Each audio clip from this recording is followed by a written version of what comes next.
कृष्ण हरे जय राम कृष्ण हरे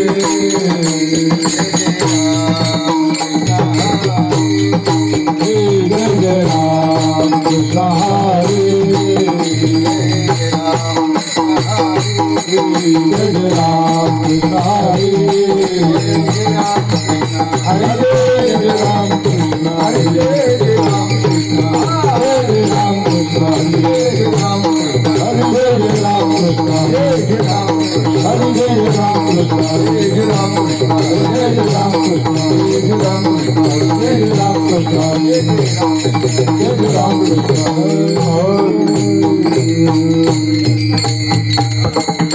रूप पाहता लोचने रूप पाहता लोचने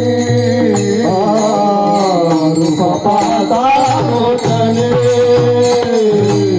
रूप पाहता लोचने रूप पाहता लोचने रूप पाहता लोचने रूप पाहता लोचने रूप पाहता लोचने रूप पाहता लोचने रूप पाहता लोचने सुख झाले ओ साजनी सुख झाले ओ साजनी साजनी तोहा विठ्ठल बरवा तोहा विठ्ठल बरवा झाले ओ साजनी सुख झाले ओ साजनी तोहा विठ्ठल बरवा तोहा विठ्ठल बरवा तोहा माधव बरवा तोहा माधव बरवा बरवा तोहा विठ्ठल बरवा तोहा विठ्ठल बरवा तोहा माधव बरवा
सदा नाम घोष करू हरी कथा सदा नाम घोष करू हरी कथा सदा नाम घोष करू हरी कथा सदा नाम घोष करू हरी कथा सदा चित्ता समाधान सदा चित्ता समाधान सदा नाम घोष करू हरी कथा सदा नाम घोष करू हरी कथा सदा चित्ता समाधान सदा चित्ता समाधान केले सदा चित्ता समाधान सर्व सुख ल्यालो सर्व सुख ल्यालो सर्वालंकार सर्व सुख ल्यालो सर्व सुख ल्यालो सर्वालंकार निर्भर डुलत आनंद निर्भर डुलत आनंद निर्भर डुलत असो ऐसा कोठे आठवत आसो ऐसा कोठे आठवत नाही ऐसा कोठे आठवत ऐसा कोठे आठवत नाही विजयी भोगुराजा विजयी भोगुराजा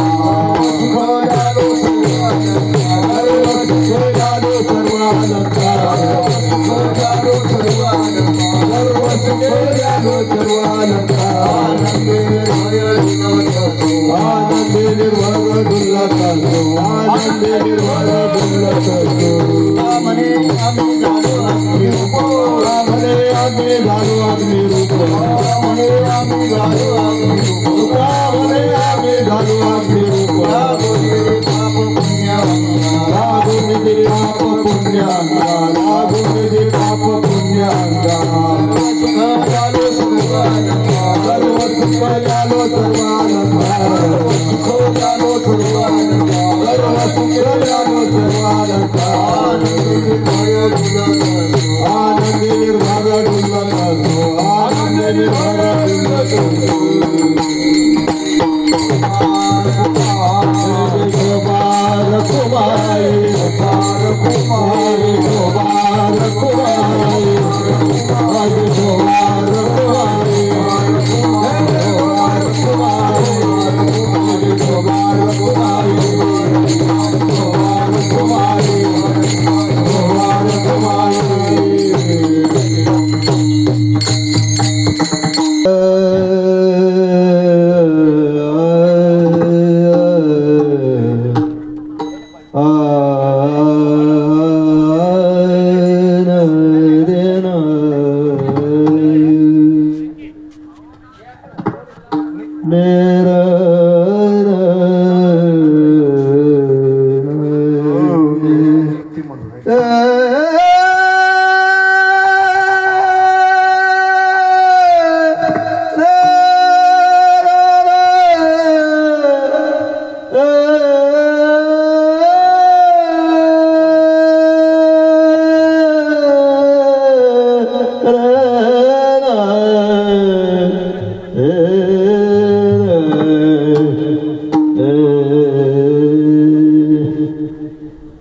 सदा नाम घोष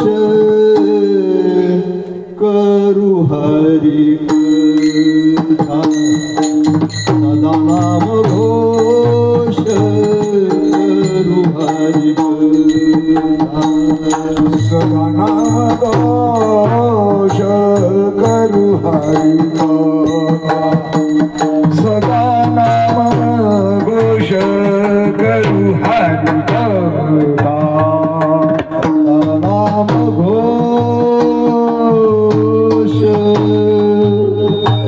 करू हरि कथा सदा नाम घोष करू हरि कथा सदा नाम घोष करू हरि कथा सदा नाम घोष करू हरि कथा सेन सदा चित्ता समाधान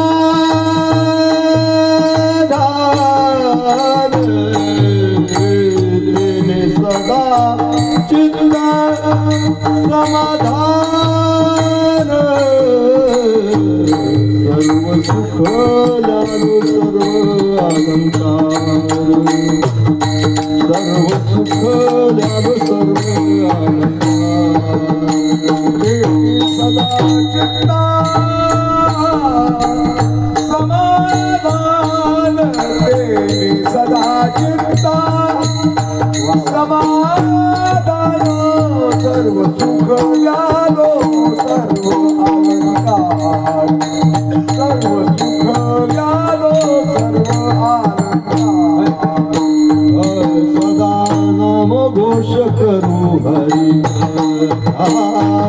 सदा नाम घोष करू हरि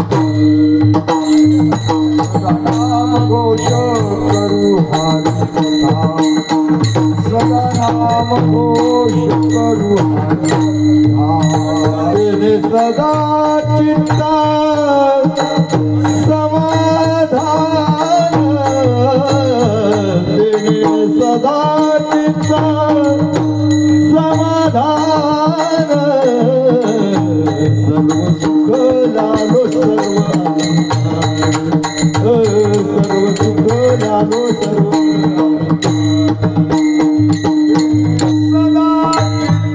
समाधान तेने सदा चित्त समाधान सर्व सुख लालो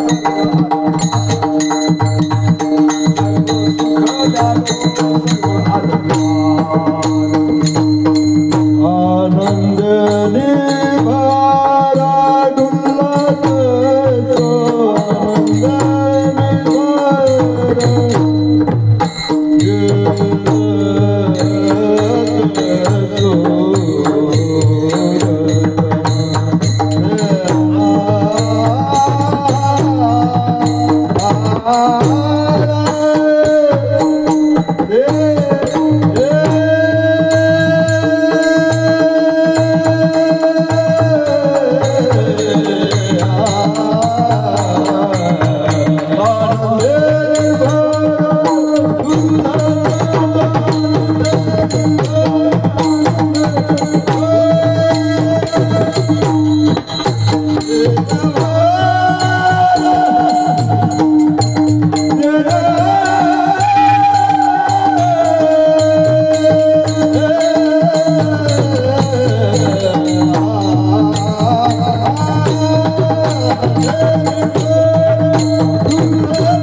सदा नाम घोष करू हरि कथा तेने सदा चित्ता समाधान सर्व सुख ल्यालो सर्व अलंकार आनंदे निर्भय ढुलत असो ऐसा कोठे आठवची नाही देहीच विदेही भोगुदशा सर्व सुख ल्यालो सर्व अलंकार आनंदे निर्भय ढुलत तुका म्हणे आम्ही झालो अग्निरूप लागोने दीपाप पुण्यांगा सर्व सुख ल्यालो सर्व अलंकार आनंदे निर्भय ढुलत विठ्ठला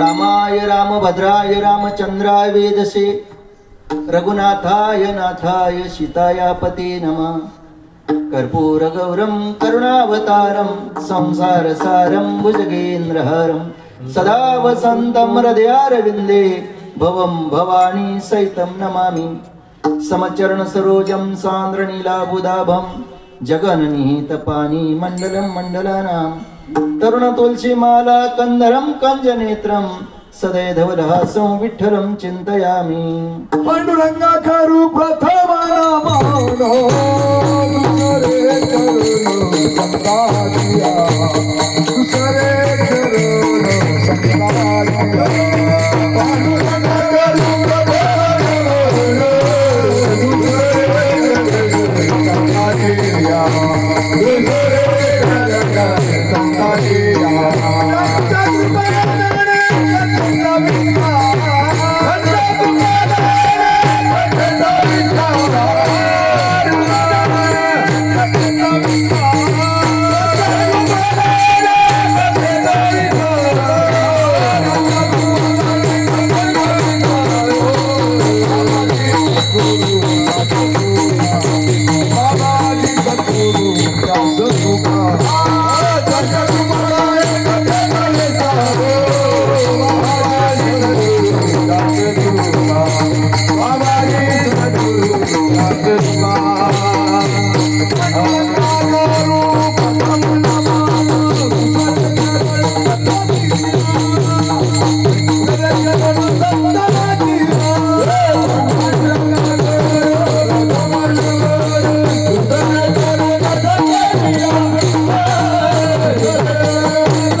प्रथम नमन करू गणनाथा उमाशंकराच्या सुता चरणावरी ठेवून माथा साष्टांग्यात दंडवत दुसरी बंधू सारजा जी चतुराननाची आत्मजा वाक्यसिद्धी पाविजे सहजा तिच्या चरण उजा दंडवत आता बंधू देव ब्राह्मण त्यांचे नि पुण्य पावन प्रसन्न होऊन श्रोते जन त्या माझे नमन दंडवता आता बंधू साधू सज्जन रात्रंदिवस हरीचे ध्यान विठ्ठल नाम उच्चारती जन त्या माझे नमन दंडवता आता बंधू रंगभूमिका कीर्तनी उभे होते लोका ताड मृदंग श्रोते देखा त्या माझे नमन दंडवता ऐसे नमन करुणी सकळा हरी कथा बोले बोबड्या बोला अज्ञान म्हणून आपुल्या बाळा चालवे सकळा नामा म्हणे विठ्ठला विठ्ठला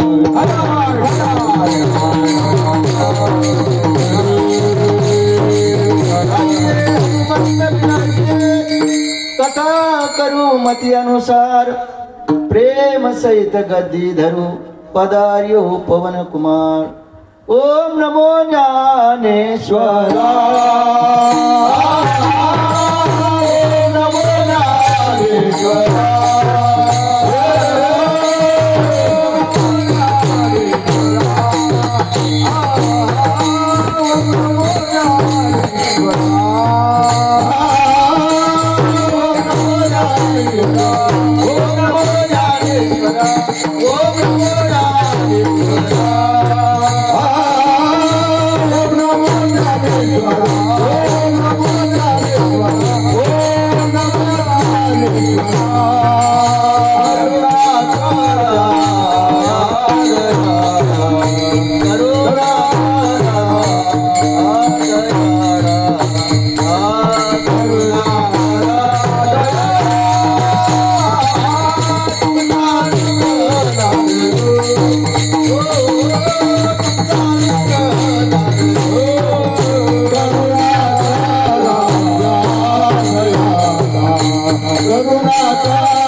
सदा नाम घोष करू हरी कथा तेने सदा चित्ता समाधान सर्व सुख ल्यालो सर्व अलंकार आनंदे निर्भय डुलतसो प्रस्तुत संप्राप्त शिवीसाठी घेतलेला अभंग आपल्या बहुजन समाजातील एक थोर संत. या जगतामध्ये एकंदर आतापर्यंत 3 जगद्गुरू झाले. त्या 3 जगद्गुरूपैकी असलेले एक वैराग्यराज रसिक देवची सुप्रसिद्ध साधू संत तुकोबाराय यांचा साधना आणि उद्दिष्ट साध्य या गोष्टींचं एक विवेचन करणारा असा अभंग आहे. विठ्ठला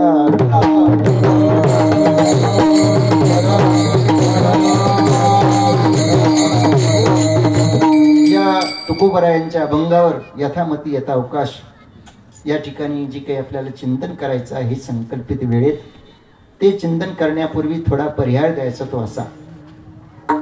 आपल्या या अधिष्ठान दैवत भगवान दत्तात्रय सगळ्या महाराष्ट्राचं कुलदैवत असलेलं भगवान मल्हारी मार्तंड खंडेराया आदी करून मारुती या सर्व या अधिष्ठित दैवतांच्या या प्रारंगणामध्ये आपल्या या मानोरी या ठिकाणच्या असलेल्या समस्त वारकऱ्यांच्या वतीनं गेली 39 वर्षापासून एक अविरत साधना भक्ती महोत्सव या ठिकाणी संपन्न होत आहे.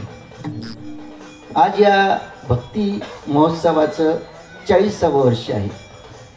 म्हणजे आपल्या या सप्ताहानं रजत महोत्सव या रूपानं आजच्या रूपानं या ठिकाणी साजरा केलेला आहे. काही महोत्सव असे आहेत की एखाद्या उत्सवाची सुरुवात जर झाली आणि तिला जर 12 वर्ष झाली तर त्याला तपपूर्ती म्हणतात. त्यानंतर 24 वर्ष जर झाली त्याला वितपपूर्ती म्हणतात किंवा 24वे वर्ष म्हणजे आणि 25 वर्ष पूर्ण झाल्यानंतर त्याला रौप्य महोत्सव म्हणतात.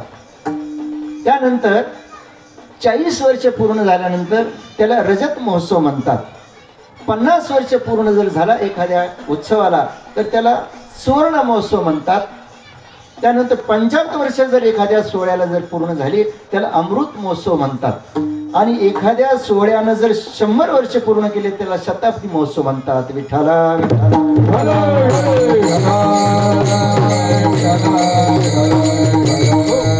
आणि अशा हा चैत्र वद्य पंचमीपासून सुरू होणारा उटीच्या वारीच्या निमित्तानं हा भक्ती सोहळा या ठिकाणी चालू आहे. समस्त या ठिकाणचे सर्व ग्रामस्थ परिसरातील सर्व मंडळी, आदरणीय या गावचं भूषण परमार्थ प्रेमी असलेले आमचे पांडुरंग महाराज सोमवंशी, त्यानंतर आमच्या सप्तशृंगी मातेचे सर्व वारकरी दिंडी सोहळ्याचे, सप्तशृंगी माता दिंडी सोहळ्याचे सर्व वारकरी, त्यानंतर आमच्या अधिष्ठान अळबंगीनाथ पायी दिंडी सोहळ्याचेही सर्व वारकरी, सर्व या ठिकाणचे असलेले आमचे नानाभाऊ संबेराव, शंकरराव गावधने, आमचे भागवतराव, सर्व या ठिकाणचे आमचे राजा भाऊ आणि विशेष या ठिकाणी दुग्ध शर्करा सहयोग की आपल्या दिंडीमध्ये 1-2-3 वर्षापासून वाटचाल करत असलेले आमचे पारमार्थिक मार्गदर्शक असलेले भाऊराव महाराज पवार जोंधळवाडीकर हेही या ठिकाणी उपस्थित आहे. सर्व आमचे महेश महाराज, सर्व या ठिकाणची मंडळी, या ठिकाणची व्यासपीठ जे चालवतात ते रमण महाराज शेळके, त्यानंतर ज्यांच्या कृपेनं हा उत्सव चालू आहे आमचे एक शांती ब्रह्मच या परिसराच म्हणायला काही हरकत नाही, आमचे रंगनाथ बाबा महालखेडेकर, त्यानंतर रामदास स्वामी चिचोंडीकर या महात्म्यांनी हा उत्सव सुरू केलेला. मार्ग दावून गेले आधी दयानिधी संतते, तेनेची पंथे चालू जाता न पडे गुंता उठे काही. आणि या ठिकाणी असलेले मृदुंगमणी आमचे गोकुळ महाराज संबेराव, दोन्ही चोपदार. त्यानंतर आणखीन एक या सोहळ्याचं वैशिष्ट्य म्हणजे आज आमचे ऋषिकेश महाराज संबेराव यांनी आणखीन एक नवीन उपक्रम चालू केला. जो हा सोहळा आहे तमाम महाराष्ट्रातील वारकऱ्यांना दिसावा या दृष्टिकोनातून सप्तशृंगी मातेचं एक चॅनल चालू केलेलं आहे यूट्यूबचं, आई सप्तशृंगी माता. आणि त्या माध्यमातून या ठिकाणी सर्वांना या ठिकाणी हा सोहळ्याचा आनंद घेता येणार आहे. त्यानंतर या ठिकाणी जो माझा आवाज तुमच्यापर्यंत येत आहे असे असलेले आमचे गोरख भाऊ आणि वारकऱ्यांमध्ये पहा आतापर्यंत अनेक तुम्ही सप्ताहामध्ये जे काही बघितलेले आहे सिस्टीमवाले, या कुणाकडे पांडुरंगाचं अधिष्ठान नाही परंतु त्यांच्याकडे पांडुरंगाचं अधिष्ठान आहे. बघा मूर्ती त्या समोर आहे. असे वारकरी सर्व या ठिकाणी रत्न एक एका होणं बळी रे अशा पद्धतीने ही सर्व मंडळी या ठिकाणी आहेत. आणि सर्वांच्या प्रेमानं हा खेळ नोहे एकल्याचा म्हणून मेळ मिळविला या दृष्टिकोनातून ही सेवा शताब्दीपर्यंत जावो अशी अखिल गुणनिदान भगवान पांडुरंगाच्या चरणी या ठिकाणी प्रार्थना करतो. आणि या अभंगावर ज्ञानोबराय तुकोबराय जशी शक्ती देतील तसं बोलण्याचा या ठिकाणी प्रयत्न करतो.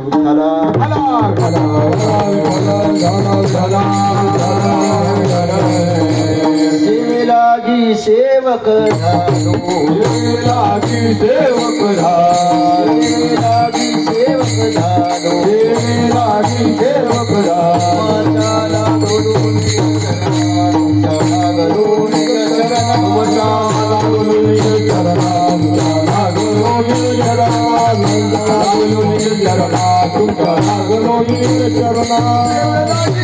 तुमच्या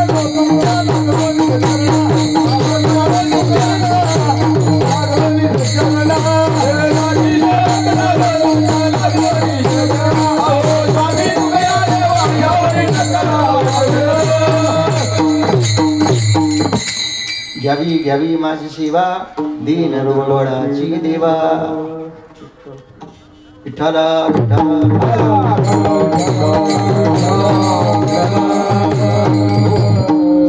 सदा नाम घोष करू हरी कथा तेने सदा चित्ता समाधान.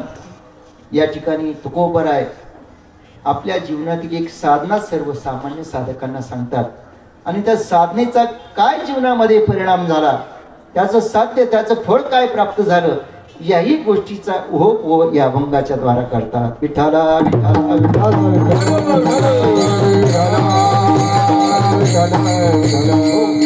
या जगताचा या मृत्यूलोकाचा जर आपण सर्वसाधारणपणे जर विचार केला, या जगतामध्ये या मृत्यूलोकामध्ये राहत असलेले 84 लक्ष योनीतील जे काही जीव आहेत, या सर्व जीवांच्याकडे एक जर आपण एक कृपा कटाक्ष जर टाकला तर या ठिकाणी जन्माला आलेले प्रत्येक जीव आणि त्या प्रत्येक जीवांच्या पैकी विशेष असलेला जो काही भगवंताने जीव निर्माण केला तो मनुष्य देह, या मनुष्य देहाचा जर आपण विचार केला, या योनीचा जर विचार केला तर ही योनी एक विशेष तत्वान आहे. हो, भगवंतानं या सृष्टी निर्माण करत असताना या सर्व योनींच्या ठिकाणी 4 गोष्टी समान दिलेल्या: आहार, निद्रा, भय, मैथून. सर्व योनीशी समसमान, पण विशेष गुण भगवंतानं दिला. ज्ञान हा गुण विषय, बुद्धीचे वैभव अन्य नाही तुझे, एका केशवराजे सकळ सिद्धी. बुद्धी हा विशेष गुण भगवंतानं या मानवाला दिलेला आहे, योनीतील या जीवाला दिलेला आहे. आणि या जीवाच्या या प्रयत्नानं या ठिकाणी ज्ञानाच्या आधारानं हा जीव आहे, हा जीव एका गोष्टीची शोध घेत आहे. कोणत्या गोष्टीची? की ज्या गोष्टीला आपण समाधान म्हणतो, ज्या गोष्टीला सुख म्हणतो, हे सुख बघत आहे, आपल्या आपल्या प्रयत्नाने करत आहे. आणि असं प्रत्येक जीव आहे, समाजातील प्रत्येक घटक, मनुष्याच्या प्रत्येक घटकामध्ये असलेला सर्व जीव आहे. तर सर्व जीवाची धावपळ कशासाठी आहे? ही फक्त सुखासाठी आहे, समाधानासाठी आहे. ही झडपड आहे. आतापर्यंत जी काही आपल्या समाजाची आजा मेला, पंजा मेला, बाप मसना गेला रे, देखत देखत नातू पंतू तोही तैसा झाला. ही आतापर्यंत ज्या पिढ्या आल्या, पुढे येणार आहे, आता ज्या आहेत, या सर्व पिढ्यांची धडपड कशाची आहे? सुखाच्या प्राप्तीसाठी, समाधानाच्या प्राप्तीसाठी. पण समाधान कोणाच्याही पदरामध्ये पडलं नाही आणि सुखही कोणाच्या पदरामध्ये पडलं नाही. आणि म्हणून ही धडपड जीवनापासून, पहिल्या श्वासापासून तर अखेरच्या श्वासापर्यंत मानवाची धडपड आहे. सर्व सुखाची आशा जन्मा गेला, सर्व सुखाची आशा जन्म गेला, सर्व सुखाची आशा जन्म गेला, सर्व सुखाची आशा जन्म गेला. शोण यत्न नाही केला, शोण यत्न नाही केला, नाही केला, नाही केला.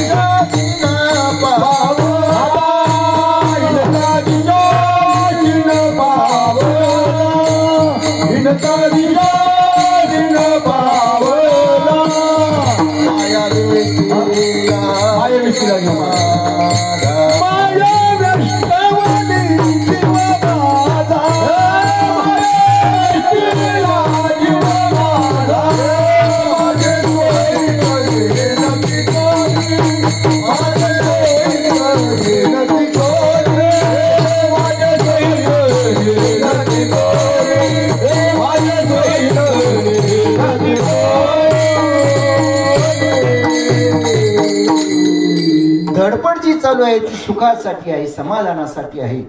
पण समाधान कोणाच्या पदरात पडलं नाही. धडपड शब्दाचा अर्थ काय शंकरराव? धडपड शब्द आपण बऱ्याच आपल्या बोलण्यामध्ये शब्द, धडपड म्हणजे काय? धडपड म्हणजे धड पडेपर्यंत जे करत राहतो त्याला धडपड म्हणायचं. विठ्ठला.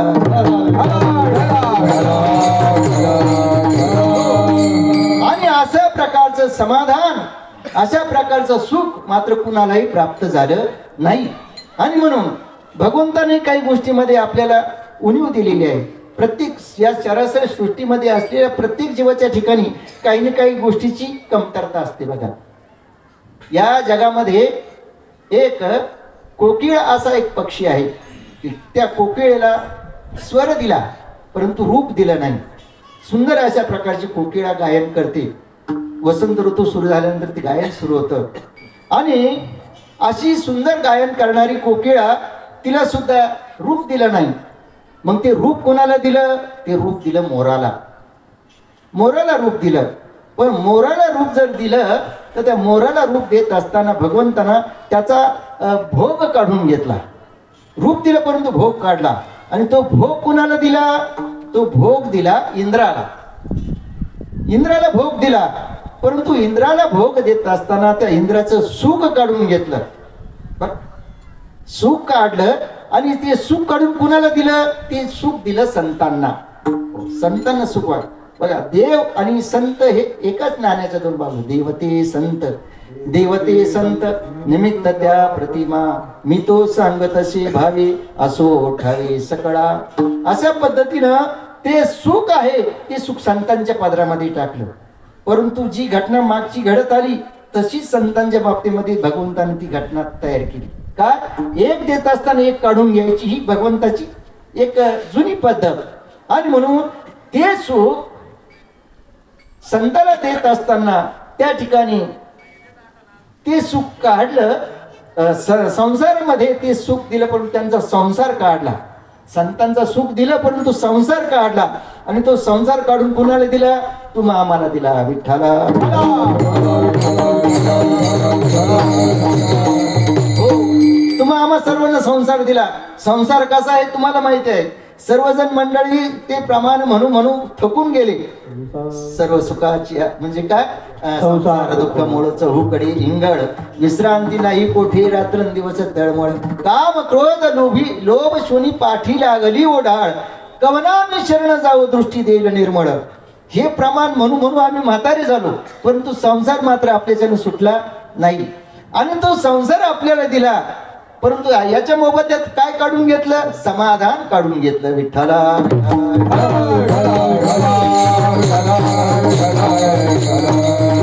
हो, आणि अशा समाधानाच्या शोधामध्ये एक गृहस्थ असताना की समाधान मला कशा रूपाने मिळेल या समाधानाच्या साठी जात असताना तुकोबारायांसारखे संत त्या ठिकाणी मिळाले. हो बर का, संत मिळण्यासाठी भाग्य लागतं विठ्ठला विठ्ठला. धन्य आनंदाची सापडली, आनंदाची सापडली,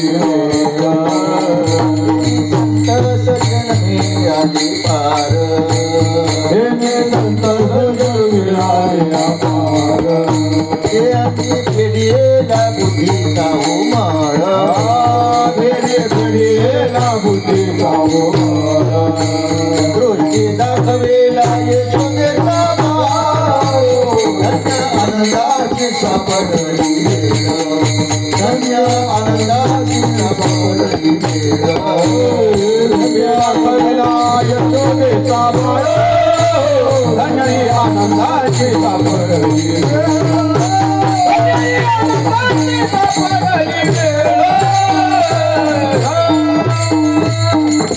आणि अशा पद्धतीनं त्याच्या कर्मधर्म संयोगानं ज्यावेळेस तुकोबरायाची आणि त्या साधकाची ज्यावेळेस गाठ झाली, तो साधक कशासाठी गेला होता? समाधान कुठे आपल्याला मिळेल त्या समाधानाच्या दृष्टिकोनातून तो साधक तुकोबरायांकडे जात असताना त्यानं तुकोबरायांकडे बघितलं.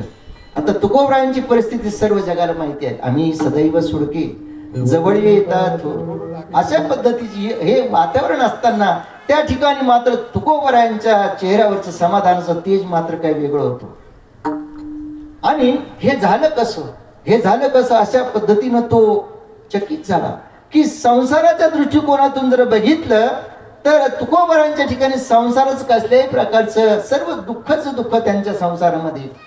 हो, दुष्काळ पडला, पहिली पत्नी गेली, मुलगा गेला, मोठा भाऊ वैराग्याच्या दृष्टिकोनातून घरही त्याने सोडलं, आणि एक एक अशा पद्धतीचे आघात तुकोबरायांच्या जीवनामध्ये आले आणि अशाही परिस्थितीमध्ये तुकोबरायांच्या चेहऱ्यावरील जे काही समाधानाचं तेज आहे ते मात्र आधी कधी कमी झालं नाही.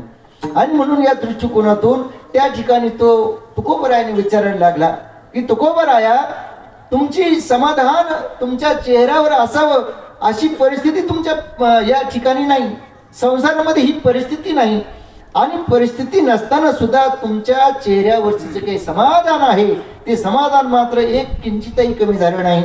या समाधाना मागचं गमक काय आहे असं तो ज्यावेळेस तो साधक तुकोबरायांना म्हणायला लागला त्यावेळेस तुकोबरायांनी या समाधानाच्या प्राप्तीसाठी, या सुखाच्या प्राप्तीसाठी मी कोणती जीवनामध्ये साधना केली त्या साधनेचं वर्णन करत असताना तुकोबरायांनी वर्णन करत असताना अभंगाच्या पहिल्या कलम करू हरी माथा, सदा नाम घोष करू हरी माथा, सदा घोष करू हरी कथा, सदा घोष करू हरी कथा, सदा चित्त समाधान, सदा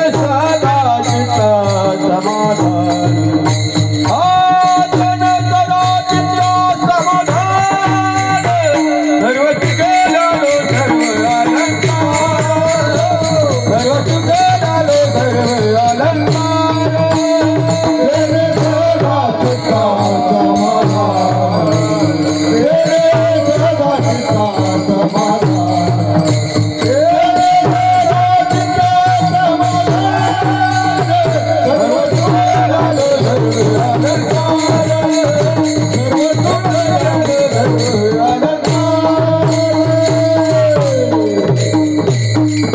त्या साधकाला तुकोबरायाने सांगितलं की जी माझ्या चेहऱ्यावर जी समाधान तुला दिसतं ना ते समाधान कशाचा परिणाम आहे तर सदा नाम घोष करू हरी कथा, तेने सदा चित्ता समाधान. या अभंगाचा जर थोडा बारकाईने विचार जर केला तर सदा शब्द दोन ठिकाणी आलेला आहे. सदा नाम घोष करू हरी कथा, तेने सदा चित्ता. जर सदा नामस्मरण जर केलं तर सदा अशा पद्धतीचं समाधान आपल्या चेहऱ्यावर दिसेल. समाधानाचा उपभोग आपण अखंडपणे घेऊ पण त्याच्यासाठी सदा समाधान म्हणजे सदा नामस्मरण करणं गरजेचं आहे. आणि म्हणून या परिणामाची जाणीव करून देत असताना सर्व त्या साधकाला त्या ठिकाणी सांगितलं तुकोबरायांनी की जी काही माझी जी साधना आहे ती साधनेचं वैशिष्ट्य म्हणजे माझ्या जीवनामध्ये असलेलं नामस्मरण. हो, नामस्मरण ही एक अशी गोष्ट आहे की आतापर्यंत जी काही सर्व संत मंडळी आहेत ही सर्व संत मंडळी नामस्मरणावर अधिष्ठित आहे. ज्ञानोबरायांच्या बाबतीमध्ये बघा, ज्ञानोबरायांनी सर्व जीवनभर तुकोबरायांसारखीच साधना, जशी ज्ञानोबरायांची साधना तशीच तुकोबरायांची साधना. आणि ही साधना करत असताना ज्ञानोबरायांच्या एकंदर 22 वर्षाच्या आयुष्यामध्ये एक क्षणही ते नामस्मरणापासून बिनमुख राहिले नाही बरं का. जो जो दिवस उगवला तो ज्ञानदेवे सफल केला, एक दिवस सुद्धा वाया त्यांनी घालवला नाही. सतत भगवंताचं नामस्मरण. आणि त्या नामस्मरणाची ताकद अशी की महाराज म्हणायचे की माझ्या जीवेला त्या नामस्मरणाची इतकी सवय झाली की माझी जीभ दुसऱ्या शब्दांचं नामस्मरण उच्चार करायला सुद्धा तिला लाज वाटते. विठ्ठला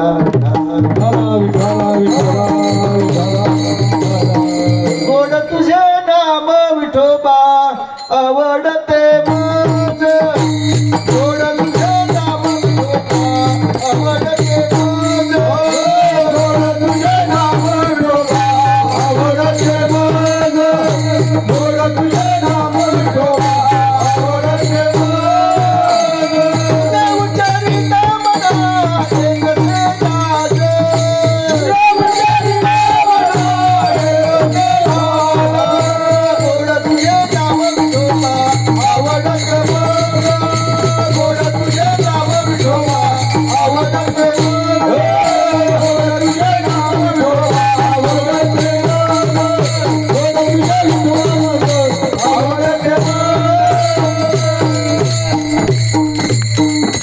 इतकं नामस्मरण आवडतं की दुसऱ्या शब्दाचा उच्चार करायला सुद्धा मला लाज वाटते. खूप सुंदर आपण कर्म आणि धर्म आचरिजे जया लागी, साधक शिनले साधन साधिता अभागी, गोड तुझे नाम विठोबा आवडते मज, तुझे उच्चारिता मनाई तसे लाज, काया वाचा चरणी चित्त ठेविले गहाण, बाप रखुमादेवीवर विठ्ठलाची आण. अशा पद्धतीनं संपूर्ण जीवनभर ज्ञानोबारायांनी भगवंताचं नामस्मरण केलं. हो, जिवंतपणी केलं त्यात नवल नाही, परंतु ज्ञानोबराय या मृत्यूलोकामध्ये दिशेनाशी झाले म्हणजे समाधीस्थ झाले. त्यावेळेस त्यांचं नामस्मरण बंद पडायला पाहिजे ना, पण त्याही वेळेस त्यांचं नामस्मरण बंद नाही.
ज्ञानदेवा घेतली दान, हृदयी धरोन्या ध्यान, समाधी बैसला निर्वाण, कथा कीर्तन करीतू बाबा बाळ छंदो. आजही बघा, आजचा कॉम्प्युटर युगामधील आपण सर्व मंडळी आहोत बरं, ऑनलाईनच्या युगातील मंडळी आहोत. आजही बघा ज्ञानोबारायांच्या अलंकापुरी जर आपण गेलो आणि इंद्रायणीचं पवित्र स्नान करून आणि ज्ञानोबारायांच्या समाधीला जर कान लावला ना, त्या समाधीतून आजही ध्वनी निघतो. परीक्षा म्हणून बघू नका, परीक्षा बघून जर बघितलं तो आवाज तुम्हाला येणारही नाही.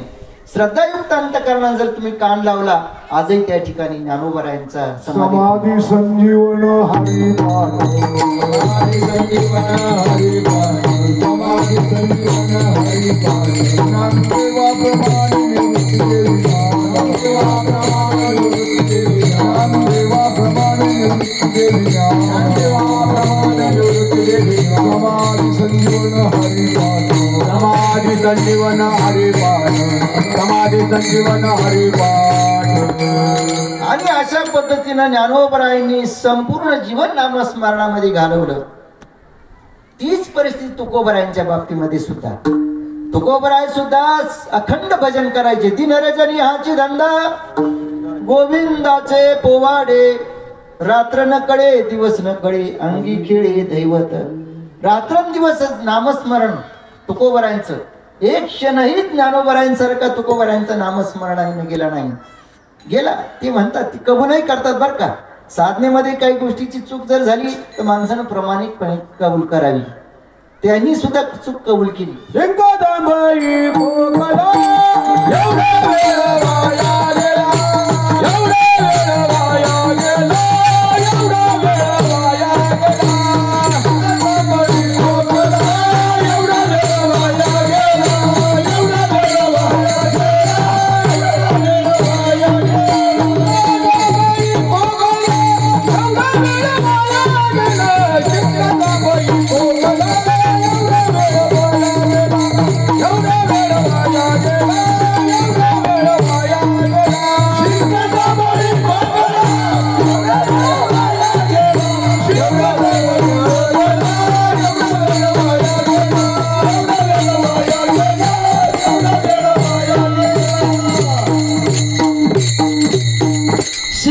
जांभळी खोकला, एवढा काळ वाया गेला, एवढा वाया गेला त्यांचा काळ. आपला किती काळ वाया जातो, किती जातो आपला. उलट असं होत असेल की शिंक आल्यानंतर देवाचं भजन घडत असेल, जांभळी आल्यानंतर देवाचं जांभळ आल्यावर देतात देवाचं नाव भजन करताच बरं का. आणि इतर वेळेस मात्र काही नाही. परंतु संतांच्या जीवनामध्ये असं नव्हतं. सतत कृष्णमूर्ती सावळी खेळे ज्याच्या हृदय कमळी दया शांती क्षमा जवळी जीवे भावी अनुसरल्या, हे संतांचं अंतरंग लक्षण आहे. आणि म्हणून या दृष्टिकोनातून भजन काय केलं, नामस्मरण सदा घेतलं. सदा म्हणजे अखंड. अखंड खंडेना जीवन राम कृष्ण नारायण. जशी गंगा वाहते, गंगेचा ओघ जसा संपूर्ण राहतो त्याच्यामध्ये खंड पडत नाही. आजही बघा, आपल्या गोदावरीचा विषय सोडून द्या, परंतु आजही ज्या उत्तर हिंदुस्थानातील नद्या आहेत ते आजही अखंडपणे वाहतात. इकडे आपल्याला प्यायला पाणी नाही, तिकडे पूरची पूर चालू आहे. म्हणून अखंडपणा त्या गंगेच्या ओघामध्ये आहे. तशाप्रमाणे संतांचं नामस्मरण हो. आणि याही गोष्टी, गंगा काही आपली कमी नाही. गंगेसारखं भाग्य आपल्या परिसरामध्ये गोदावरी गंगा हे आपलं फार मोठं भाग्य आहे. महाराज मला एक सांगा की उत्तर हिंदुस्थान आणि दक्षिण हिंदुस्थान हे कशावरून ओळखायचं. तर उत्तर हिंदुस्थान जर आपण विचार केला तर गोदावरी पासूनचा हा जो भारताचा जो भाग आहे त्याला म्हणायचं उत्तर हिंदुस्थान. आणि गोदावरी पासूनचा जो पश्चिमी दक्षिणेचा भाग आहे त्याला म्हणजे दक्षिण हिंदुस्थान. बरोबर मध्यभागी अशा पद्धतीने ती गोदावरी वाहते. आणि आपलं परमभाग्य आपण मध्य भागामध्ये आहे. इकडे तितकाच भाग आणि इकडे तितकाच भाग. आणि सर्व गोष्टींच्या मध्ये आपल्या ठिकाणची काही समानता आहे. बरं, समान आहे सगळं. भगवंतानं ज्या वेळेस सौंदर्य वाटायला सुरुवात केली बरं का, ती सौंदर्य वाटत असताना भगवंताने सुरुवात कोण केली, उत्तरेकडून केली. जम्मू काश्मीर पासून सुरुवात करत करत ते सौंदर्य वाटत वाटत वाटत इथपर्यंत आलं. आणि इथून ते आता समजा आपली जेवायला पंगत बसली, पहिल्या पंक्तीपासून जर भात वाढायला सुरुवात केली तर शेवटच्या पंक्तीत तो कमी कमी होत जाणार ना, पुढे गेल्यानंतर संपणारच. अशा पद्धतीने ते सौंदर्य वाटत असताना बरोबर मध्यभागी आपल्यापर्यंत आलं, पण इकडून पुढे वाटत असताना कमी कमी झालं. बघा, पंजाब मधले शीख लोक पहा, त्यांच्या पत्नी पहा, त्या जम्मू काश्मीरमध्ये इतके सौंदर्यवान लोक आहेत, अतिशय सौंदर्यवान. आणि जसं जसं इकडे येऊ आपल्यापर्यंत सामान्य म्हणजे मध्यभागी आपला आहे. आणि इथून पुढे जर गेल्यानंतर केरळ, तामिळनाडू त्या ठिकाणी सगळे असे काळे लोक, त्या केरळचे लोक बघा, आजच्या राष्ट्रपती जे आहेत ना, ते राष्ट्रपतीवरून तुम्हाला जाणीव होईल. म्हणजे अशा पद्धतीनं त्या ठिकाणी ते सौंदर्य कमी कमी होत गेलं. आणि मग देवाला वाईट वाटलं. देवानं बघितलं इकडचा भाग सुंदर आणि इकडचा भाग कुरूप आहे. मग भगवंतानं ज्यावेळेस अक्कल वाटायला सुरुवात केली, ज्ञान वाटायला सुरुवात केलं, त्यावेळेस मात्र भगवंतानं ती चुकीची दुरुस्ती केली. ज्ञान कुठून वाटायला सुरुवात केली, इकडून ज्ञान वाटायला सुरुवात केली. ज्ञान वाटत वाटत वाटत वाटत इथपर्यंत आलं. आपल्याला ज्ञानही भरपूर आहे आणि सौंदर्य भरपूर आहे. आणि ते ज्ञान वाटत वाटत गेल्यानंतर तिकडचं ज्ञान कमी कमी कमी होत गेलं. आणि बघा, आजही बघा, केरळ एक राज्य असं आहे की त्या केरळ राज्यामध्ये अंगठ्याला शाई लावता येत नाही, लावतच नाही. 100% साक्षर. आणि त्या ठिकाणी सर्वात जास्त मुलींची संख्या, जसं आपल्या मुलांच्या संख्येत आणि मुलींच्या संख्येमध्ये फार मोठी तफावत आहे, तशी तफावत तिकडे आहे, पण ती उलटी.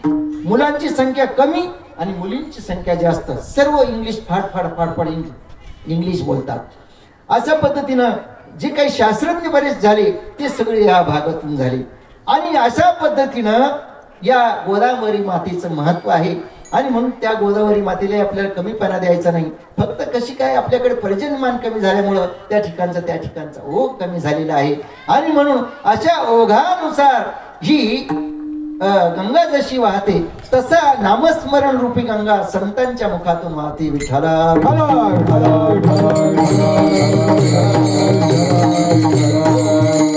सतत वाहते. कसल्याही प्रकारचा अखंडितपणा त्यांच्या जीवनामध्ये नाही, नामस्मरणामध्ये नाही. अखंड म्हणजे किती, सतत अशी एक भक्तिशास्त्रामध्ये तैलधार व्रत असा शब्द आलेला आहे. भक्तीची जी काही धारा आहे, तैलधार व्रत अशा पद्धतीची भक्तीची धारा असावी. पाण्याची धार बघितली आणि तेलाची धार आपण बघितलेली आहे. परंतु पाण्याच्या धारेमधील ते भांड्यातील पाणी ज्यावेळेस कमी कमी व्हायला लागतं त्यावेळेस त्याच्यामध्ये अखंडपणा राहत नाही. कमी झाल्यानंतर ती धार कमी होते, कमी झाल्यानंतर ते थेंब थेंब थेंब, त्या थेंब आल्यानंतर तो अखंडपणा कमी होतो आणि थेंबामध्ये त्याचं रूपांतर होतं. परंतु तेच तेलाची धार आपण जर बघितली, कितीही तेल कमी झालं तर त्याच्यामध्ये अखंड थेंब थेंब येत नाही. अखंड जाड असते तर बारीक धार होईल, परंतु ती अखंड असते. अशा प्रकारचा भक्तिशास्त्रामध्ये आणि ही पद्धत अशा पद्धती असावी. म्हणून सदा नामघोष, आम्ही सदा नामस्मरण जसं करतो तसं सदा भक्तीची धार ही अखंड असावी. धार शब्दाचा, राधा शब्दाचा अर्थ काय होतो? राधाच्या उलट धारा. ती जलधारा जशी आहे त्या जलधारेप्रमाणे नको, तेलाच्या धारेप्रमाणे जीवनामध्ये धार असावी. हो, पांडुरंग शास्त्री आठवले त्यांच्या प्रवचनातून एक सिद्धांत सांगायचे बरं का. काय सांगायचे की आमच्या घरामध्ये 100 वर्षापूर्वीची सुरी आहे. सुरीचं वय किती? 100 वर्ष. परंतु त्या सुरीच्या 100 वर्षाच्या कालामध्ये 5-6 वेळेस पाते बदलले आणि 2-4 वेळेस मुठी बदलल्या. पण सुरीचं वय किती? 100 वर्षाचं. असं का? पातेही बदलले आणि त्यांचं मुठी बदलल्या, परंतु तिचं आयुष्य 100 वर्ष कसं सांगतात? अहो तीच आहे. त्या धारेमध्ये तिचे पाते किती बदलू द्या, तिच्या मुठी कधी बदलू द्या, पण तिची जी धार आहे, सुरीला असलेली ती धार महत्वाची आहे. आमच्याही जीवनामध्ये अनेक मुठी बदलल्या. आमच्या आजामेला, पंजामेला, बाप मस्तांग ह्या मुठीच आहे, या पातेच आहे. परंतु ती जीवनामध्ये जी धार आहे ती भक्तीची धार महत्वाची आहे. विठ्ठला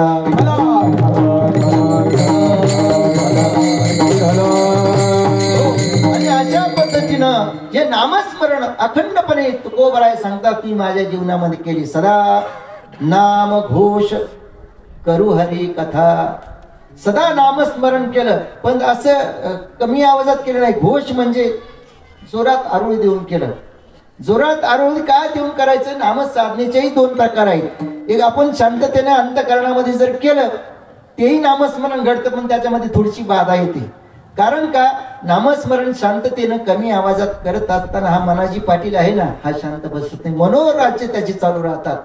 यावर्षी कांदे गेल्यानंतर ट्रॅक्टर घेणार, द्राक्ष बाग गेल्यानंतर गाडी घेणार आणि असे त्याचे मनोराज्य चालू असतात. आणि त्या मनोराज्यामुळे जे चित्त लागायला पाहिजे नामस्मरणावर ते मात्र लागत नाही. म्हणून घोष करायचा, सदा नाम घोष. घोष केल्यानंतर ते मनोराज्य करण्याचं त्या मनाला त्या ठिकाणी ताकद होत नाही. म्हणून सदा नाम घोष करू हरी कथा. हरीची कथा. हो, महाराजांनी सांगितले मी माझ्या जीवनामध्ये मुखानं नामस्मरण केलं, नामाचा घोष केला आणि कानानं काय ऐकली? हरिकथा ऐकली. हरिकथा म्हणजे या ठिकाणी भक्ती शास्त्रामध्ये जे काही 9विध भक्तीचे प्रकार सांगितले त्याच्यामध्ये श्रवण भक्ती आणि उच्चारण भक्ती ज्याला आपण म्हणतो, नामस्मरण भक्ती, हे 2 प्रकार या ठिकाणी तुकोबरायांनी त्यांच्या साधनेमध्ये घेतले. आणि म्हणून महाराज सांगत असताना म्हणतात सदा नाम घोष करू हरी कथा, तेने सदा चित्ता समाधान. त्यामुळे सदा चित्ताला समाधानता प्राप्त झाली. परंतु नुसतं नामस्मरणानं नुसतं त्यांचं चित्त शुद्ध झालं. चित्त शुद्ध होण्यासाठी काय शरीरामध्ये काय आहे? काम, क्रोध, लोभ, मद, मत्सर या गोष्टी आहे. आणि या गोष्टी असल्यामुळं नामस्मरणाच्या द्वारा या गोष्टी त्या ठिकाणी निघून जातात. हो, तुम्ही साधं देवाचं जरी नामस्मरण केलं तर काय होतं? पाप जातो, नाही का? विठ्ठला पुण्यवंत भावे घेता सज्जनाची नावे घेता सज्जनाची नावे, पुण्यवंत भावे घेता सज्जनाची नावे, घेता सज्जनाची नावे, घेता सज्जनाची नावे.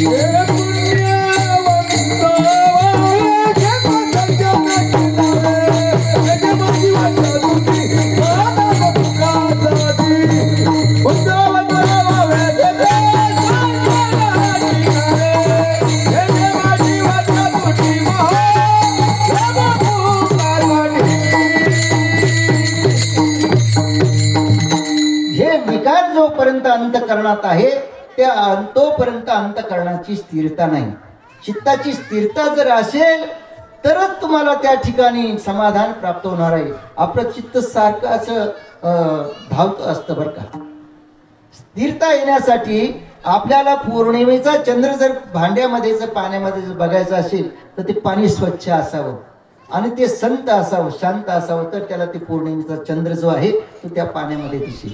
असा भगवंत रूपी जर चंद्र आपल्याला अंतःकरणात जर बघायचं असेल तर अंतमध्ये स्थिरता असून उपयोग नाही. ते चित्त आहे, ते चित्त स्थिर झालं तर त्या ठिकाणी समाधान तुमच्या चेहऱ्यावर दिसल्याशिवाय राहणार नाही. म्हणून महाराज सांगतात की अंतःकरणाची स्थिरता प्राप्त होण्यासाठी, देवाचं हृदयामध्ये आगमन होण्यासाठी चित्ताच्या स्थिरतेला महत्व आहे. प्रपंचामध्ये जसं वित्त लागतं ना, तसं परमार्थामध्ये काय लागतं? चित्त. देवा कारणे भावत स्मात, देवा कारणे भावत स्मात, जावे न जगी फार निमित्त, जावे न जगी फार निमित्त, झाले एक चित्त तरी बहुत, झाले एक चित्त तरी बहुत, नका एवढ्यासाठी करू माझा हात, हरे राम कृष्ण हरे राम कृष्ण. एवढ्यासाठी नका करू वाचला, हरे राम कृष्ण हरे राम कृष्ण.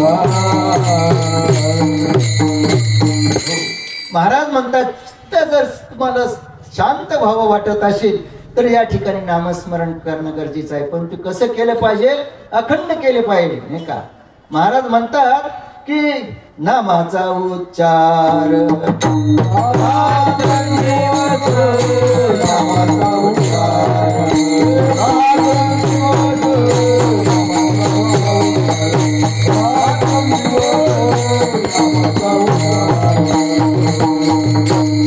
आवडे देवाशी ऐका तो प्रकार, नामाचा उच्चार रात्रंदिवस नामस्मरण केलं. बघा त्या मंगळवेढ्याला ज्यावेळेस बुरुज बांधण्याचं काम सुरू होतं पूर्वीच्या काळामध्ये, 700-800 वर्षापूर्वीची घटना. आणि तो बुरुज बांधत असताना त्या ठिकाणी तो बुरुज ढसाळला आणि त्याच्या खाली 5-50 मजूर गेले. त्या मजुरांमध्ये आमच्या भगवान पंढरीनाथाचे एक लढिवाळ भक्त चोखोबराय त्या ठिकाणी गाडले गेले. अंतःकरणामध्ये जाणीव झाली की चोखोबराय गेली. भगवंताचे घळघळ घळघळ अशा पद्धतीने त्या विटेवर उभं राहून डोळ्याला पाणी. नामदेवराय तेवढ्यामध्ये आले. नामदेवरायने सांगितलं, भगवंता का तुमच्या डोळ्यातून अश्रू वाहत आहे? त्यावेळी सांगितलं, अरे माझा जीवस्य कंठस्य असलेला जो काही चोखामेळा आहे तो चोखामेळा मला सोडून गेला. त्याला आता तो मला सगुण साकार रूपामध्ये आता मला पुन्हा कधी दिसणार नाही. वाईट घटना अशा पद्धतीची घडली म्हणून भगवंत त्याच्या वियोगानं पंढरपुरामध्ये विटेवर रडायला लागली. त्याने सांगितलं, मग आता करायचं काय? त्यावेळेस सांगितलं, आता एक कर की त्या ठिकाणी तुम्ही जा आणि जात असताना तुम्ही त्या ठिकाणी जी काही माझ्या चोखोबरायची हाडं आहे ना, ती हाडं शोधून आणा. नामदेवरावांनी सांगितलं, देवा तिथे काही एकटे चोखोबरा गेले नाही, 5-50 मजूर त्या ठिकाणी गाडले गेले. त्या सर्वांची त्या ठिकाणी हाडं आहे, हस्ती आहेत. याच्यामध्ये चोखोबरांची हस्ती ओळखायची कशी? त्यावेळेस सांगितलं, पांडुरंगानं सांगितलं की बघ माझ्या चोखोबरायची जिवंतपणे त्यांनी रात्रंदिवस माझं भजन केलं बरं का. जिवंतपणे भजन केलं, त्याच्यात विशेष नाही. आजही त्याची हाडं भजन करत आहे. ज्या ठिकाणी तू जाशील हाड कानाला लावायचं आणि कानाला लावून त्याच्यातून श्री विठ्ठल आवाज निघाल्यानंतर ती हाडं माझ्या चोखोबरायचं. असं ऐकल्यानंतर नामदेव महाराज आणि त्या ठिकाणी मंगळवेढ्याला गेले. त्या ठिकाणी सर्व तो खच पडलेला आणि त्या ठिकाणी प्रत्येक हाड त्या ठिकाणी बघायचं, कानाला लावायचं आणि कानाला विठ्ठल आवाज निघाला की ते पितांबर, देवानं पितांबर, स्वतःचा पितांबर दिला ते हाडं त्या ठिकाणी आणण्यासाठी. आणि नामदेवरायाने सर्व त्या ठिकाणी ते चोखोबरायांची हाडं बघितली जिवंतपणी. आपण जिवंत असताना आपलं तोंड मुखानं नामस्मरण भगवंताचं करत नाही. आजही बघा किती या ठिकाणी जे काही मंडळी आलेली आहेत, या ठिकाणी श्रोत्यांची एक जबाबदारी असते. ज्या ज्या वेळेस विठ्ठल विठ्ठल भजन होईल त्या त्या वेळेस त्यांनी हातानं टाळी आणि मुखानं नामस्मरण करायचं राहतं. हे घरी येऊन तुम्हाला कोणी कीर्तनकार सांगणार नाही. तुमचे काम ते म्हणजे बाबा येळवले तुम्ही, आम्ही आता कांदे काढून द्राक्षाचे कामं सोडून आता हेच काम करत बसायचं का? म्हणून त्या ठिकाणी तुम्हाला ते नामस्मरण घडत नाही, म्हणून या ठिकाणी ती संधी प्राप्त आहे. आणि म्हणून प्रत्येकानं नामस्मरण केलं पाहिजे. आणि या ठिकाणी येऊन जर नामस्मरण आपल्याकडून होत नसेल तर याच्यासारखे आपण अभागी दुसरे कोणी नाही. विठाला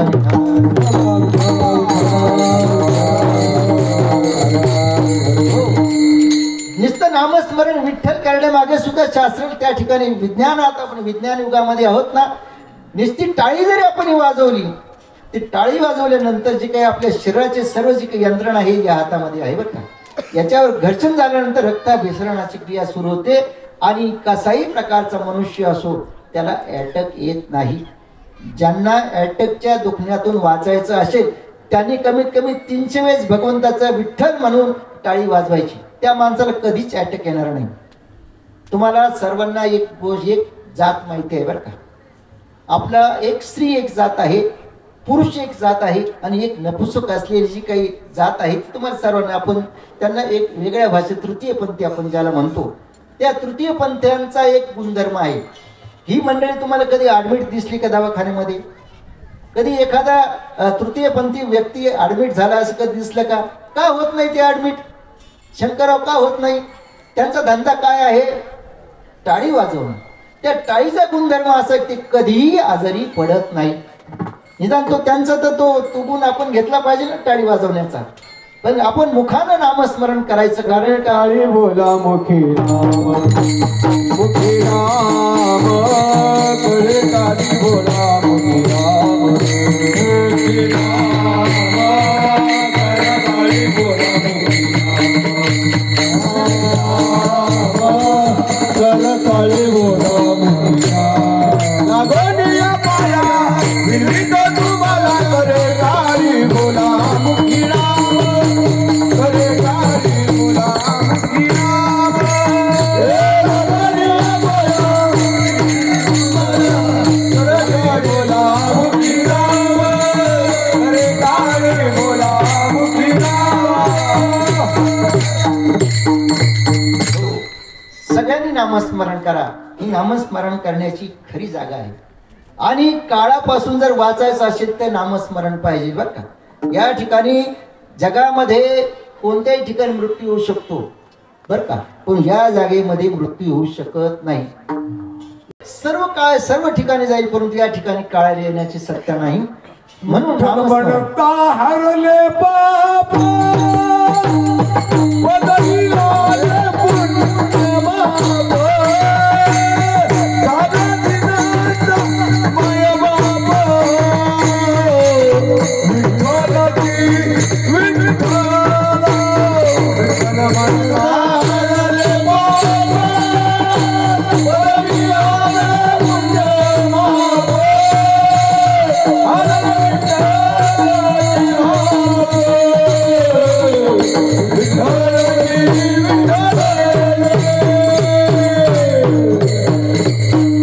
अशा पद्धतीचं नामस्मरण त्या चोखोबरायांनी केलं. जीवनभर नामस्मरण केलं. त्यांची हाडं सुद्धा नामस्मरण केलं. ती हाडं नामदेवरायांनी आणली पितांबरामध्ये बांधून. भगवंतानं त्या ठिकाणी त्या हाडांवर अग्निसंस्कार चंद्रभागेमध्ये केले. आणि त्या संस्कार झाल्यानंतर चंद्रभागेतून एक गोटा उचलला आणि पांडुरंगाच्या महाद्वारामध्ये भगवंतानं त्या ठिकाणी स्वतः स्थापन केला. आजही बघा पांडुरंगाच्या दर्शनाला जात असताना चोख होऊन जायचं. चोख म्हणजे शुद्ध होऊन जायचं, शुद्ध व्हायचं, चोख व्हायचं आणि मग नाम घ्यायचं. म्हणजे नामदेवाच्या पायरीचं दर्शन घ्यायचं आणि मग जायचं. चोख होऊन शुद्ध होऊन नामस्मरण करत आणि त्या ठिकाणी भगवंताचं नामस्मरण करायचं. हा पंढरीचा त्या ठिकाणचा विधी आहे. आणि अशा पद्धतीने संपूर्ण जीवनभर रात्रंदिवस चोखोबरायांचं भजन केलं. ही घटना घडून गेली भजनानंतर. परंतु महाभारतामध्ये अशा काही घटना घडल्या की जिवंतपणे सुद्धा नामस्मरण करत असतानाच्या घटना. हो, त्या भगवंताला सांगितलं एक दिवस दुर्योधनानं कौरव मंडळीनं की बघा देवा, भगवान गोपालकृष्णानं सांगितलं तुम्ही आमची सोयरी आणि पांडवांची सोयरी. सोयऱ्याचं काम काय आहे? तुमची भाऊबंदकी लाख असो, एका घरी चहा प्यायचं, दुसऱ्या घरी नाश्ता करायचं आणि राम राम दोघांनाही करायचं, निघून जायचं. तुमच्या भाऊबंदकीचं पाहुण्याला काही काम आहे का? पाहुण्याला दोन्ही पाहुणे दोन्ही सोयरेसारखी. असं तुम्ही का वागता? आम्हाला एक न्याय देतात, अर्जुनाच्या बाबतीत पांडवांच्या बाबतीत वेगळा न्याय करतात, आणि विशेष म्हणजे पांडवांमध्ये अर्जुनावर तुम्ही प्रेम जास्त करता. असं ज्यावेळेस त्या ठिकाणी सांगितलं, त्यावेळेस सांगितलं तुला जर बघायचं असेल ना तर माझ्या बरोबर चाल. आणि त्या भगवंतानं त्या दुर्योधनाला त्या ठिकाणी नेलं, आणि नेल्यानंतर अर्जुन महाराज त्या ठिकाणी त्यांच्या शयनगृहामध्ये शांत झोपलेले होते. भगवंताने सांगितलं आता तुम्ही मध्ये जा, मी बाहेर थांबतो. आणि त्या ठिकाणी तो गेल्यानंतर त्या ठिकाणी श्रीकृष्ण जय कृष्ण, श्रीकृष्ण जय कृष्ण असं भजनाचा आवाज, नामस्मरण. बघितलं अर्जुन तर शांत झोपलेला आहे, भजनाचा आवाज निघतो कडून, नामस्मरण कडून निघतं. त्यावेळेस खाली कॉटच्या खाली पाय इकडं बघितलं तिकडं बघितलं, आणि सहज अर्जुनाच्या त्या केसांजवळ याचे कान गेले, आणि त्या केसातून प्रत्येक रोमारोमातून त्या अर्जुनाच्या रोमातून भगवंताचं भजन घडत होतं, श्रीकृष्ण जय कृष्ण श्रीकृष्ण. आणि मग त्याच्या लक्षात आलं की देवाला जर आवडतं व्हायचं असेल तर नामाचा उच्चार,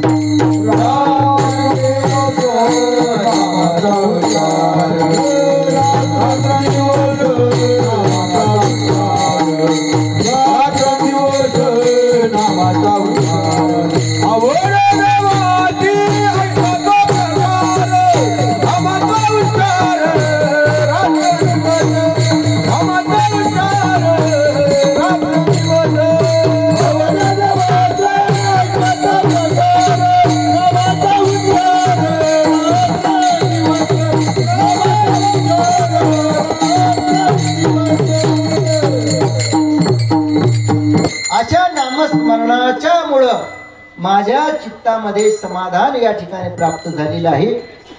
आणि असं समाधान प्राप्त झाल्यानंतर त्या साधकांना विचारले या ज्याचा परिणाम काय झाला? तुमच्या समाधान तुमच्या अंगामध्ये आल्यानंतर त्या समाधानात तुमचा सर्व शरीरावर तुमचा त्याचा परिणाम झाल्यानंतर त्याचा परिणाम महाराज सांगत असताना अभंगाच्या दुसऱ्या चरणात, सर्व सुखाला सर्व अलंकार,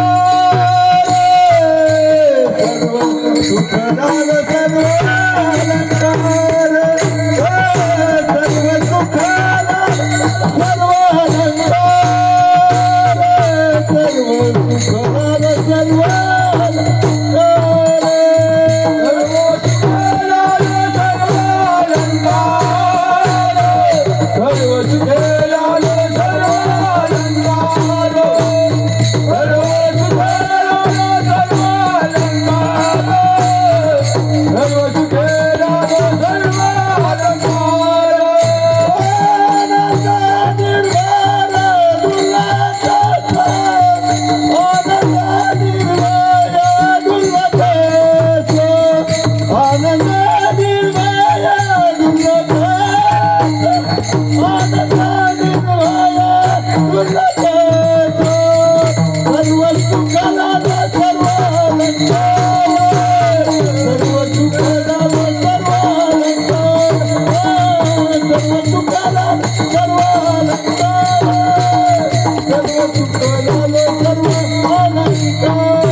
आलो सर्व अलंकार आनंदे निर्भय डुलत असो.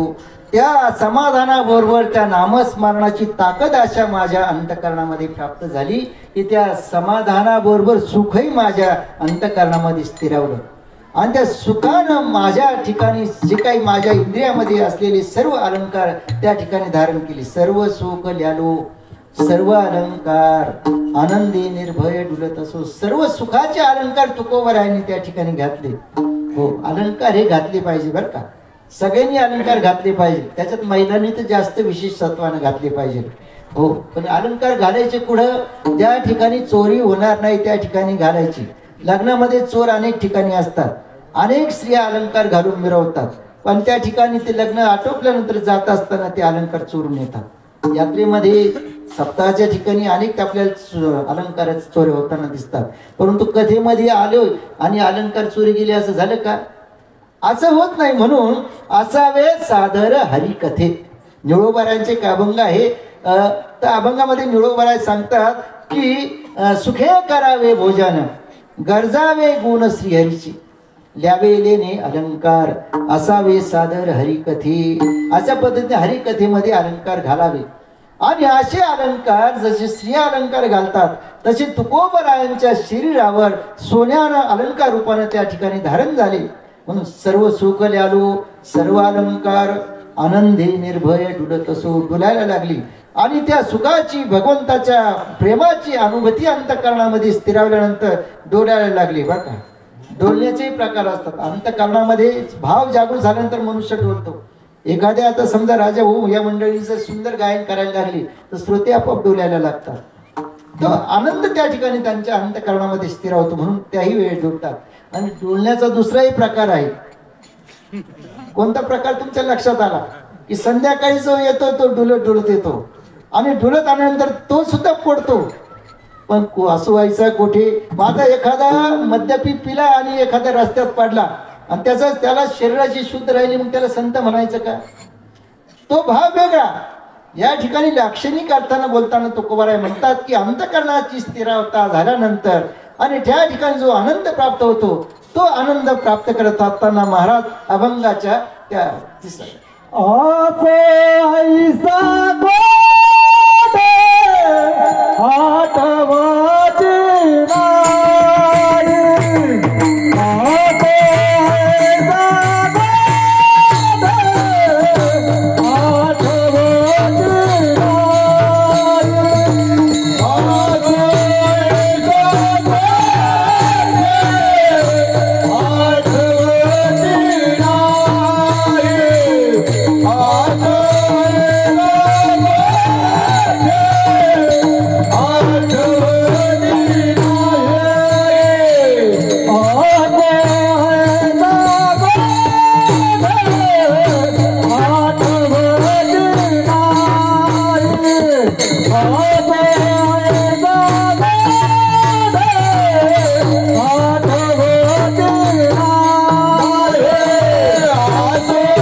व्हायचा कोठे आठवची नाही, देहीच विदेही भोगू दशा. देहामध्ये असताना ती विधेय स्थितीचा अनुभव अशा पद्धतीने या ठिकाणी साधकाला येत असतो. महाराज सांगतात की कोणत्या ठिकाणी माझा देह आहे या ठिकाणची आठवण राहत नाही.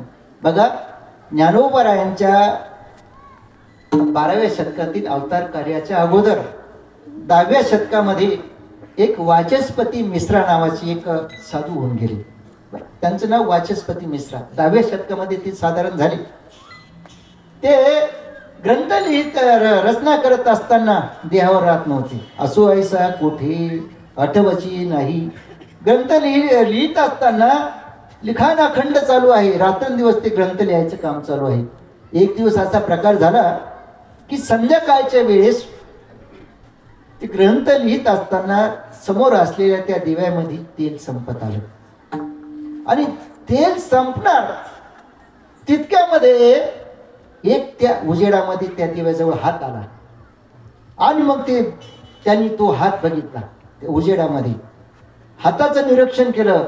तो हात आहे, तो हातातील ते बोट त्या ठिकाणी त्या तेल टाकून वात सावरत आहे आणि त्या हाताचं निरीक्षण करता करता करता करता त्या हातामध्ये बांगड्या दिसल्या.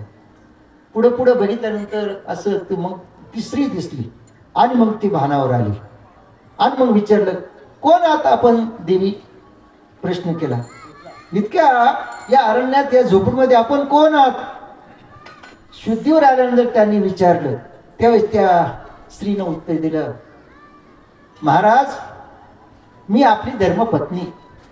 गेली 35 वर्षापूर्वी तुमचा आणि माझा विवाह झाला आणि ज्या दिवशी मी विवाह करून तुमच्या या आश्रमामध्ये आले त्या दिवशी तुम्ही ग्रंथ लिहायला सुरुवात केली आणि ग्रंथ लिहित असताना त्यांची जी काही भावची स्थिती होती, असो व्हायचा कोठे आठवची नाही. आपलं लग्न झालं, आपले दोनाचे 4 हात झाले, हा डोक्यातून भाव गेला आणि मुख्य साधकाकडे त्यांच्याकडे लक्ष गेलं, मुख्य साधनेकडे त्यांचं लक्ष गेलं आणि बघितलं 35 वर्षापासून तुम्ही माझी या ठिकाणी अखंड अहोरात्र सेवा करता, माझी अन्नाची पाण्याची सगळी व्यवस्था तुम्ही करता, पण मी माझा भानावर कसा आलो नाही आणि किती मोठा त्याग तुम्ही माझ्यासाठी केला.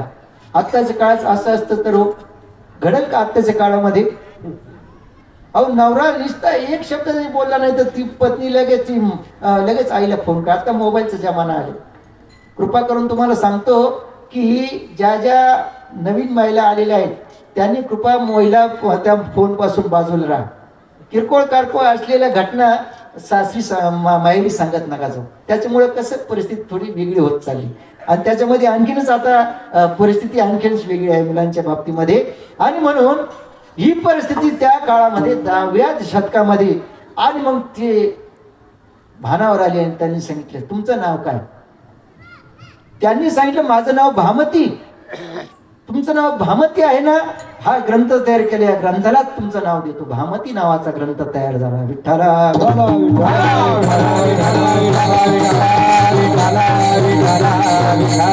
अशा पद्धतीचं देहीचं विदेही भोगू दशा. हो, तुकोबारांच्या बाबतीमध्ये सुद्धा तुकोबाराय सुद्धा देहार नव्हते. काय खातो आम्ही? कासया सांगत तुकोबाराय सांगतात, काय खातो? आम्हाला आमची चव राहिली नाही. एकदा असं प्रसंग झाला, मेहुणा आले बरं का, तुकोबारायांचे जिजाई साहेबांचे बंधू आले. आता माहेरचं कुणी आल्यानंतर महिलांना अतिशय आनंद, अगदी कुत्र जरी आलं माहेरचं तर इतका आनंद होतो महिलांना. तर खूप आनंद झाला आणि सांगितलं महाराजांचं, महाराज माझे भाऊ आले, आता आज भंडारा डोंगरावर भजन करायला जाऊ नका. सांगितलं का? माझे भाऊ आले, त्यांच्या घरामध्ये जेवायला त्यांना जोडी पाहिजे ना कोणी. बरं ठीक आहे. अहो म्हणे माझं आतापर्यंत ऐकलं निदान, आता तर ऐकलं निदान. मी कधी तुम्हाला बाकीच्या महिलांसारखं तुम्हाला म्हणत नाही माझं ऐका माझं ऐका, पण निदान काही क्षणापुरतं तर माझं ऐका. तुकोबारांनी सांगितलं, आपण खरंच तिचं ऐकलं नाही.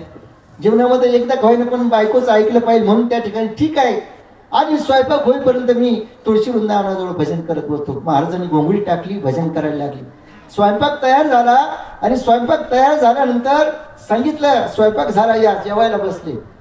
भाऊ पती तुकोबाराय त्या ठिकाणी जेवायला बसले आणि सर्व वाढल्यानंतर त्या ठिकाणी तुकोबारायांनी जी सुरुवात केली, केशवा माधवा गोविंदा गोपाळा जीवी तू कृपाळा पांडुरंगा, अच्युता वामना दशरथ नंदना जीवी तू कृपाळा पांडुरंगा, कृष्ण विष्णू हरी मधुसूदन मुरारी जीवी तू नरहरी पांडुरंगा, ऐशी ग्लानी करिता विठ्ठल भाव पावला नैवेद्य जीवला नामयाचा. अशा पद्धतीनं श्लोक म्हणले आणि जे सुरुवात केली तुकोबारायांनी, पाहुणा काय घेतो का नाही घेतो पाहुण्याची चौकशी नाही, जी सुरुवात केली तुकोबाराय जेवून ढेकर देऊन त्या ताटावर बसली.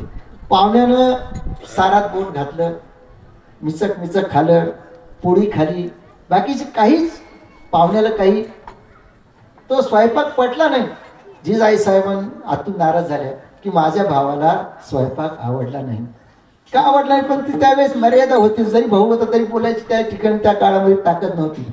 आणि सगळं झाल्यानंतर ज्यावेळेस जिजाई साहेब जेवायला बसल्या, पहिला घास घेतला, त्यावेळेला लक्षात आलं की भाऊ आल्याचा इतका आनंद झाला. त्या आनंदाच्या भरामध्ये सर्व प्रकारच्या भाज्यांमध्ये मीठ टाकायचं विसरल्या. हो. आणि मग त्यांना वाईट वाटलं. आणि मग त्यावेळेस तुकोबरायांकडे गेलं. का हो, अहो तुकोबरायांकडे त्या ठिकाणी सांगितलं, तुम्ही जेवायला बसले ना, पण घरचा माणूस जेवायला का बसवतो? समजा काही कमी जास्त असलं घरचा माणूस म्हणतो गोड आणा, मीठ आणा. पाहुण्याला तसं संकोचानं म्हणता येत नाही. तुम्ही का सांगितलं नाही सर्व हे पदार्थात मीठ नाही म्हणून?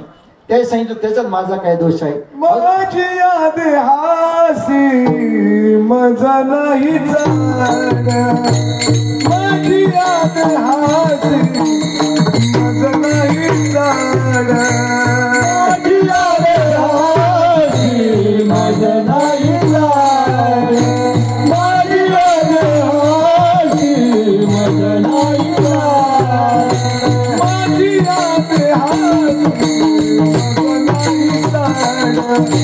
कोठे करू गोड आणि कांचे, कोठे करू गोड आणि कांचे, माझी याद हासी मग नाही जाण, माझी याद हासी मग नाही जाण, माझी याद हासी मग नाही जाण, माझी याद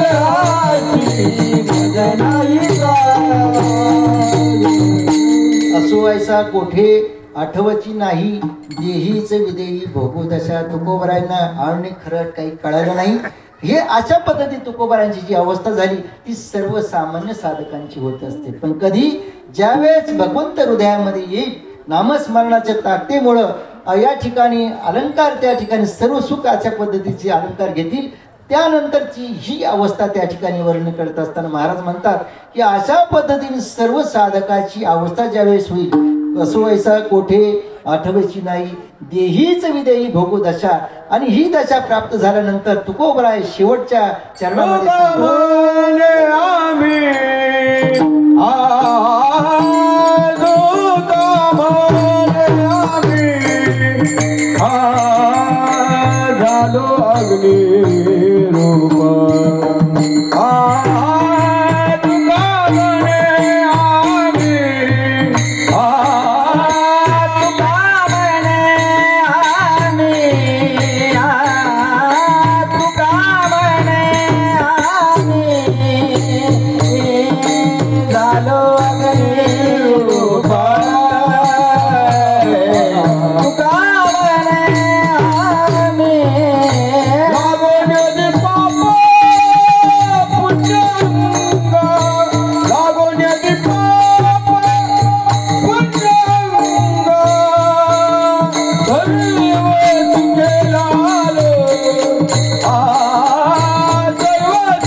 नियमाप्रमाणे मुखानं नामस्मरण हाताने टाळी वाजवा. विठोबा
तुका म्हणे आम्ही झालो अग्निरूप लागो नेदी पाप पुण्यांगा. तुकोबारे म्हणतात या सर्व साधनेमुळे जी माझ्या जीवनामध्ये अवस्था प्राप्त झाली ते अवस्थेची शेवटची परिणती काय झाली, शेवटची पायरी काय झाली. महाराज म्हणतात तुका म्हणे आम्ही झालो अग्निरूप, आम्ही अग्निरूप झालो.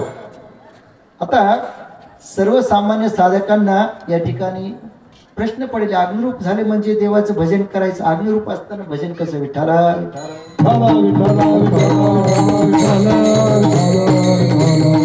अग्निरूप या शब्दाचा अर्थ असा की शब्दाचा अर्थ घ्यायचा नाही. आपण सगळेच अग्निरूप होणार आहे एक दिवस, सर्वच मारुतीच्या खालती आपण सर्व एक दिवस जाणार आहोत. परंतु ते अग्निरूप होताना नाही, अग्निरूप होताना शब्द अग्निरूप शब्दाचा अर्थ असा आहे की ज्ञानरूप. ज्ञानरूपानं, ज्ञान हा एक सुद्धा अग्नी आहे, ज्ञानाग्नी. ज्ञानाग्नी होताशी कडसरी ओझा. हो एका तुकोबारायचा अग्नी आहे, एक जठराग्नी आहे, ज्ञानाग्नी आहे. त्या पद्धतीने हा ज्ञानाग्नी आहे. आणि हा ज्ञानाग्नी या ठिकाणी जीवनामध्ये प्राप्त झाल्यानंतर आमचं आणि पाप आणि पुण्य आम्हाला स्पर्श करत नाही. आणि मग असं झाल्यानंतर सर्वसामान्य साधकांना विषय पडले, आपण कर्म केलं. तुकोबारायांनी हे कर्मच केलं ना, नामस्मरण करणं या सगळ्या गोष्टी कर्मामध्येच मोडतात. आणि कर्म केल्यानंतर, चांगलं कर्म केल्यानंतर सुद्धा पुण्य घडतं आणि दुसरं कर्म केल्यानंतर सुद्धा पाप घडतं. हे पाप आणि पुण्य कर्माच्या द्वारा जीवनामध्ये उत्पन्न झाल्यानंतर मग ते जातं कुठं. साधक जरी असला, संत जरी असला, पण त्याचे खूप कर्म घडतं आणि कर्म घडत असताना त्याच्या द्वारा, त्या कर्माच्या द्वारा होणारं पाप आणि पुण्य हे जर जवळ स्पर्श आम्हाला होऊ देत नाही, मग हे जातं कुठं. तर ते त्या साधकाचं जे काही तो साधक आहे, तो संत आहे, त्या संताचं ज्यांनी स्तुती केली, ज्यांनी नाम घेतलं ते पुण्य त्यांच्याकडे जातं. आणि ज्या साधूची निंदा ज्यांनी केली ते पाप त्याच्याकडे जातं. विठ्ठला विठ्ठला अशा पद्धतीनं या ठिकाणी तुकोबारा या ठिकाणी सांगतात की जीवनाची नामस्मरणाची साधना मी माझ्या जीवनामध्ये केली. नामस्मरण सगळ्यात सोपं आहे. नामस्मरण कधी करा, काळ वेळ नाम उच्चारिता नाही, दोही पक्ष पाय करत. अशा पद्धती नामस्मरण कधी करा, केव्हाही करा. त्याच्यामध्ये न लगे आंघोळी, न लगे तोंड धुणे, कधी आंघोळ असो किंवा नसो, फक्त नामस्मरणाचा उच्चार करा. त्याच्यामध्ये काय आहे की देव भेटतील बरं का. कलियुगामध्ये बघा सर्व ऋषीमुनींची ज्यावेळेस बैठक बसली, त्या बैठकीमध्ये सांगितलं कोणतं युग श्रेष्ठ आहे. कोणी म्हणे एक सत्ययुग आहे, कोणी म्हणे द्वापार युग आहे, कोणी म्हणे कलियुग आहे.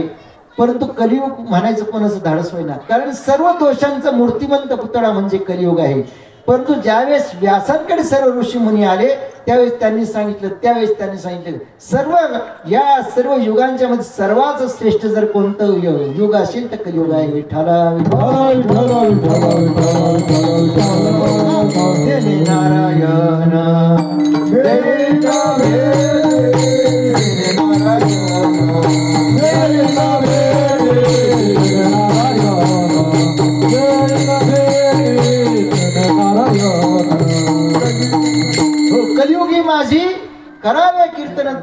नारायण देईल विषय अशा पद्धतीनं दोषयुक्त जरी कलियुग असलं तरी पण त्याच्यामध्ये एक गुण एवढा विशेष आहे की तो या कलियुगामध्ये देव भेट देतो नामस्मरणानं. अशा पद्धतीनं या ठिकाणी तुकोबरायांनी या ठिकाणी सांगितलं सदा नाम घोष करू हरी कथा तेने सदा चित्ता समाधान सर्व सुख ल्यालो सर्व अलंकार आनंदे निर्भय डुलतसो असो ऐसा कोठे आठवची नाही देहीच विदेही भोगुदशा तुका म्हणे आम्ही झालो अग्निरूप लागो नेदी पाप पुण्य अंगा. पुण्य जातं संतांच्या नामस्मरणानं आणि मग त्या संतांचं नामस्मरण आपण एकदा मोठ्या प्रेमानं करा. ज्ञानेश्वर माऊली तुकाराम